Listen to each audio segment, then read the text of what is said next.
Welcome to MJ's learning spot. അപ്പോൾ നമ്മൾ +1 ഫിസിക്സിലെ second ചാപ്റ്ററിലെ last ടോപ്പിക്കാണ് ഡയമെൻഷണൽ അനാലിസിസ് എന്ന് പറയുന്നത്. പക്ഷേ അതിന് മുമ്പ് നമ്മൾ ആദ്യം എന്താണ് dimensions of A physical quantity എന്നുള്ളത് നോക്കണം. അപ്പം നമുക്കറിയാം ഒരുപാട് ഫിസിക്കൽ ക്വാണ്ടിറ്റീസ് ഉണ്ട്. Basic physical quantities, derived quantities ഒക്കെ ഉണ്ട്. അപ്പോൾ ഇതിൻ്റെ എല്ലാം നേച്ചർ ഡിസ്ക്രൈബ് ചെയ്യുന്നത് ഈ ഡയമെൻഷൻസ് വെച്ചിട്ടാണ്. അപ്പം ശരിക്കും എന്താണെന്ന് വെച്ചാൽ the power to which base quantities are raised to represent that quantity. അപ്പോൾ നമുക്ക് 7 ബേസ് ക്വാണ്ടിറ്റീസ് നമ്മൾ പഠിച്ചു. Length, mass, time, electric current, അങ്ങനെ 7 ക്വാണ്ടിറ്റീസ് പഠിച്ചു. ആ ഓരോ ക്വാണ്ടിറ്റിക്കും അതിൻ്റേതായിട്ടുള്ള ഡയമെൻഷൻസ് ഉണ്ട്. ആ dimensions raise to some power. ഇപ്പം ബേസ് ക്വാണ്ടിറ്റീസ് ആണെങ്കിൽ ആ സെയിം പവർ ആയിരിക്കും. ഡിറൈവ്ഡ് ക്വാണ്ടിറ്റീസ് ആണെങ്കിൽ ഈ ബേസ് ക്വാണ്ടിറ്റീസിൻ്റെ ഡയമെൻഷൻസ് എത്രയൊക്കെ വേണം ആ ഒരു പെർട്ടിക്കുലർ ക്വാണ്ടിറ്റിനെ ഡിസ്ക്രൈബ് ചെയ്യുക എന്നുള്ളത് പറയുന്നതാണ് ഈ ഡയമെൻഷൻ. ഇപ്പോൾ നമ്മളിപ്പം ലെങ്ത്തിൻ്റെ കേസ് പറയുകയാണ്. നമ്മൾ ഒരു ഡയമെൻഷൻ റെപ്രസെൻ്റ് ചെയ്യുന്നത് സ്ക്വയർ ബ്രാക്കറ്റിനകത്താണ്, ഇങ്ങനത്തെ ഒരു ബ്രാക്കറ്റിലാണ്. അപ്പോൾ ലെങ്ത്തിൻ്റെ ഡയമെൻഷൻ നമ്മൾ റെപ്രസെൻ്റ് ചെയ്യുന്നത് ക്യാപിറ്റൽ L വെച്ചിട്ട്. അതേപോലെ മാസിൻ്റെ ആണെങ്കിൽ ക്യാപിറ്റൽ M. പിന്നെ ടൈമിൻ്റെ ആണെങ്കിൽ ക്യാപിറ്റൽ T. ഇലക്ട്രിക് കറണ്ടിൻ്റെ ആണെങ്കിൽ ക്യാപിറ്റൽ A. ലൂമിനസ് ഇൻറ്റൻസിറ്റി ആണെങ്കിൽ CD. ഇതേപോലെയാണ് നമ്മൾ റെപ്രസെൻ്റ് ചെയ്യുന്നത്. അപ്പോൾ ഇത് നമ്മുടെ ബേസ് ഫിസിക്കൽ ക്വാണ്ടിറ്റീസിൻ്റെ കാര്യം. ഇനി ഡിറൈവ്ഡ് ഫിസിക്കൽ ക്വാണ്ടിറ്റീസ് ഉണ്ട്.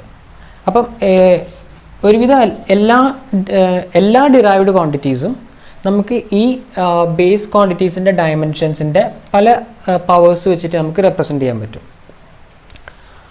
അതാണ് ശരിക്കും ഡയമെൻഷൻസിൻ്റെ ഒരു യൂസ്ഫുൾനെസ് അല്ലെങ്കിൽ മീനിങ്. പിന്നെ നമുക്ക് നോക്കേണ്ടത് ഡയമെൻഷണൽ ഫോർമുല എന്താണെന്നുള്ളതാണ്. ഡയമെൻഷണൽ ഫോർമുല എന്ന് പറഞ്ഞാൽ expression showing which of the base quantities along with their power that are required to represent a particular quantity. അതായത് ഇപ്പം നമുക്ക് വേറെ ഏതെങ്കിലും ഒരു ഫിസിക്കൽ ക്വാണ്ടിറ്റി നമ്മൾ റെപ്രസെൻ്റ് ചെയ്യാൻ വേണ്ടി നമ്മുടെ ബേസ് ക്വാണ്ടിറ്റീസിൻ്റെ ഏതൊക്കെ ബേസ് ക്വാണ്ടിറ്റീസ് വേണം, അത് എത്ര പവറിൽ വേണം എന്നുള്ളത് വെച്ചിട്ട് നമ്മുടെ റിക്വയർഡ് ക്വാണ്ടിറ്റി റെപ്രസെൻ്റ് ചെയ്യുന്നതിനാണ് ഡയമെൻഷണൽ ഫോർമുല എന്ന് പറയുന്നത്. ഇപ്പം നമുക്ക് വോളിയം റെപ്രസെൻ്റ് ചെയ്യണം. വോളിയം എന്ന് പറഞ്ഞാൽ എന്താ? Length into breadth into height അല്ലേ. ഈ ലെങ്ത്തും ബ്രെഡ്ത്തും ഹൈറ്റും എന്താ? ലെങ്ത്താണ്. മൂന്നും ആ ലെങ്ത്തിൻ്റെ ഡിഫറെൻറ്റ് ഇതാണല്ലോ. അപ്പം എല്ലാണ് അവിടെ ആവശ്യം. അപ്പോൾ അവിടെ എന്താ വരുന്നത്? L എന്ന് പറഞ്ഞാൽ L3. ഇപ്പോൾ നമ്മൾ വോളിയം റെപ്രസെൻ്റ് ചെയ്യാൻ നമ്മുടെ വോളിയം ഡയമെൻഷണൽ ഫോർമുലയിൽ എഴുതുമ്പം ഈ രീതിയിൽ നമുക്ക് റെപ്രസെൻ്റ് ചെയ്യാൻ പറ്റും. പിന്നെ അല്ലെങ്കിൽ ഇങ്ങനെ എഴുതിയാലും L3. പിന്നെ ഡയമെൻഷണൽ ഇക്വേഷൻ എന്ന് പറഞ്ഞാൽ ഒന്നുമില്ല, ഇത് തന്നെ നമ്മുടെ ഡയമെൻഷണൽ ഫോർമുല അല്ലേ. ആ ഫോർമുല നമ്മൾ ഒരു ഫിസിക്കൽ ക്വാണ്ടിറ്റി ആയിട്ട് ഇക്വേറ്റ് ചെയ്യുന്നത്. ഇപ്പോൾ ഈ ഒരു സെയിം സാധനം തന്നെ എഴുതുമ്പം നമുക്കിപ്പം വോളിയത്തിന് നമ്മൾ ഇക്വേറ്റ് ചെയ്യണം. അതായത് ഡയമെൻഷണൽ ഇക്വേഷൻ ആക്കി എഴുതുകയാണ്. വോളിയം ഈസ് ഈക്വൽ ടു നമ്മൾ ബേസിക്കായിട്ട് ഒരു മെക്കാനിക്സിലെ എല്ലാ സാധനങ്ങളും എമ്മും എല്ലും ടിയും വെച്ചിട്ടാണ് എഴുതുന്നത്. അപ്പോൾ വോളിയം എന്ന് പറഞ്ഞാൽ അതിനകത്ത് L3 മാത്രമല്ലേ ഉള്ളൂ. അപ്പോൾ നമ്മളെങ്ങനെ എഴുതുക? M0 L3 T0. ഈ രീതിയിൽ ഇക്വേറ്റ് ചെയ്യുന്നതിനാണ് ഡയമെൻഷണൽ ഇക്വേഷൻ എന്ന് പറയുന്നത്. അപ്പോൾ നമ്മൾ നോക്കിയത് എന്താണെന്ന് വെച്ചാൽ dimensions of A physical quantities നമ്മൾ ഡയമെൻഷൻ സ്ക്വയർ ബ്രാക്കറ്റ് വെച്ച് റെപ്രസെൻ്റ് ചെയ്യും. അതിനകത്ത് നമുക്ക് ബേസ് ക്വാണ്ടിറ്റീസിൻ്റെ ഡയമെൻഷൻസ് അറിയാം. എല്ലിനെ, എമ്മിനെ, ടീനെയൊക്കെ ക്യാപിറ്റൽ ലെറ്റേഴ്സ് വെച്ച് റെപ്രസെൻ്റ് ചെയ്യുന്നു.